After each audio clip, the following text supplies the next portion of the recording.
Ұлттық бірыңғай тестілеуден 2 жылдан бері бірде-бір түлек жете алмаған ең жоғарғы көрсеткішке алматылық мектеп бітіруші ие болды.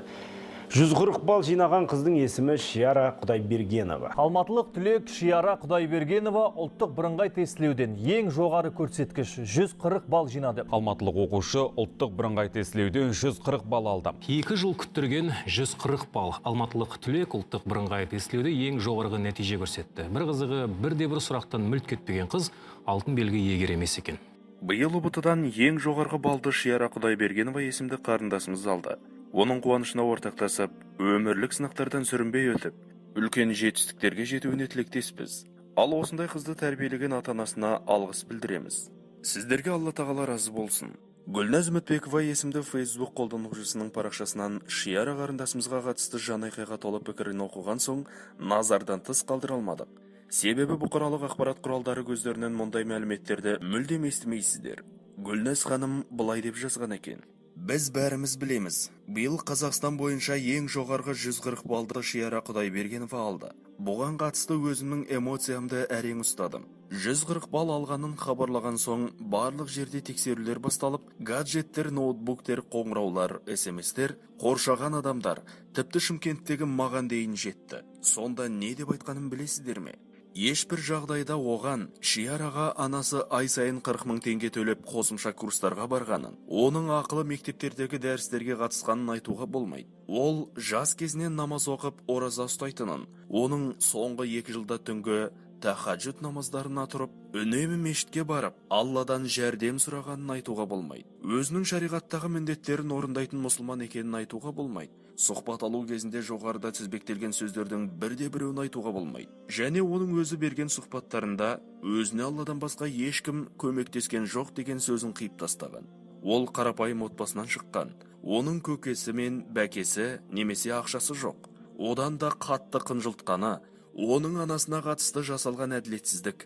Ол орамал тағатын болғандықтан ешбір жерге кіргізбеді. Тіпті Шияра Алматы қаласы әкімі Бауыржан Байбекпен кездескенде де анасын кіргізбеді. Себебі ол орамал тағат. Бір сөзбен айтқанда дискриминация. Оның анасы бар барлық кадрларды қиып тастаған. Мұндай өтіріктің не қажеті бар? Орамалға қарсы соншама күресті. Ал Алла тағала өз қалауын жасады. Әлхамдулилля. Қарапайым мұсылман отбасынан шыққан оқушы мұсылман қыз жеңді. Расында Алла сабырлылармен бірге. Оған Шияраға орамал тағуға тыйым салған. Ол менің 30 жылдан бергі достығымыз үзілмеген жақын құрбымның қызы. Исламофобтар, өтініш, теріс айналып өтіңіздер. Расында Гүлназ әпкеміздің жан айқайының жөні бар. Біз бұл хабарды естігенде бірден қолға алып, барлық ақпарат көздерін тексеріп шықтық. Расында да Шияраның анасы 31-ші арнадан басқа бірде-бір жаңалықтан жүзі көрсетілмеді. Қиылып тасталынып, жеке сұхбатта алынбаған. Әкімнің қабылдауына да кіргізілмеді. Қуаныштан төбесі көкке бір елі жетпей тұрған Шияра Құдайбергенованың телефонына кешеден бері құттықтаулардан тыным жоқ. Ең жоғарғы балл жинап, қазір ғана Алматы қаласы әкімінің қабылдауынан шыққан бойжеткен ұпайын естігендегі алғашқы таңданысы мен толғанысын камера алдында жасыра алмады. Балымды күтіп, мешіттен шүкір намазын оқып отырғам. Сол кезде ағайым звондап, Шияра, сен осында жылап жатыр да, барлық айғайлап, шыңғырып.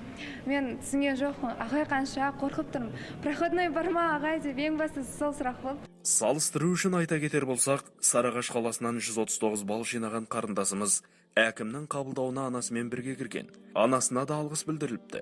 Ар жағын айтпаса да түсінікті шығар. Сарыағаш ауданының әкімі Қайрат Әбдуәлиев Ақеркені ата-анасымен жеке қабылдап ноутбук сыйлады.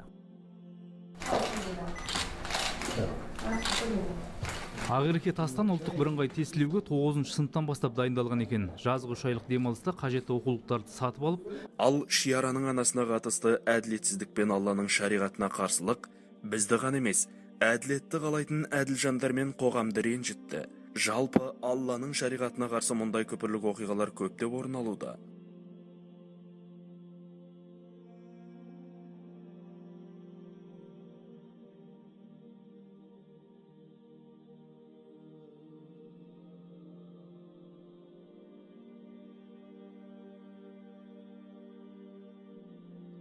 Көздері жәудіреп, мектептің кіреберісінде қаз-қатар тізіліп отырған оқушылардың өзгелерден ерекшелігі бастарындағы ақ орамалдарында.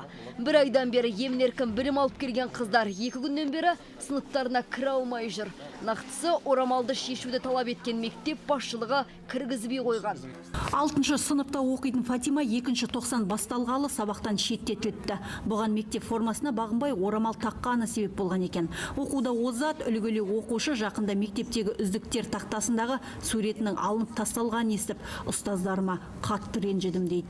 Бірінші тоқсанда осы суретте тұрды, бірақ қайтадан осы 2 тоқсанда алып тастаған. Қаншама жылдар бойы бастан қарағанда суретін тұрады, енді осы жылы алып тастағанға өте қатты ренжимін. Басқа беске оқитын класстардың суреттері тұр, тек қана менікі жоқ. Қазақтың ұлы ақыны Абай Құнанбайұлы интернатта оқып жүр талай қазақ баласы. Жас өспірім көгерім бейне қолдың саласы. Балам закон білді деп қуанар ата-анасы. Ойында жоқ олардың шариғатқа шаласы деп жазады. Ал басқа бір өлеңінде жазу жаздық, хат таныдық.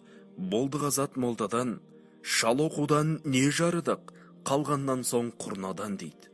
Яғни қазақтың ұлы ойшылы халықтың кемелденуі үшін бірыңғай дүниелік білімнің жеткіліксіз екенін айтып тұр. Бүгінгі Түркия президенті Ердоған да балаңызға дін ілімін үйретіп, ұлттық рухты бойына сіңірмесеңіз, әлемнің Гарвард, Кембридж, тағы басқа үлкен оқуларын оқығаны босқа кетті дей беріңіз деген еді. Қазақтың болашағы рухани иманда, әрі дүниелік білімді азаматтармен көркейеді. Себебі ұлтқа қызмет қылу білімнен емес, иманнан және мінезден. Алла мұны бізге ғибрат қылуды нәсіп қылсын.